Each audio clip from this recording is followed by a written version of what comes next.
تبارك الذي نزل الفرقان على عبده ليكون للعالمين نذيرا الذي له ملك السماوات والأرض ولم يتخذ ولدا ولم يكن له شريك في الملك وخلق كل شيء فقدره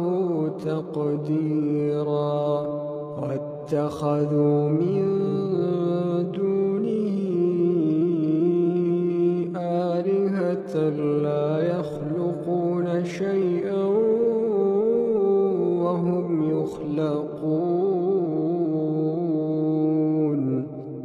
ولا يملكون لأنفسهم ضرا ولا نفعا ولا يملكون موتا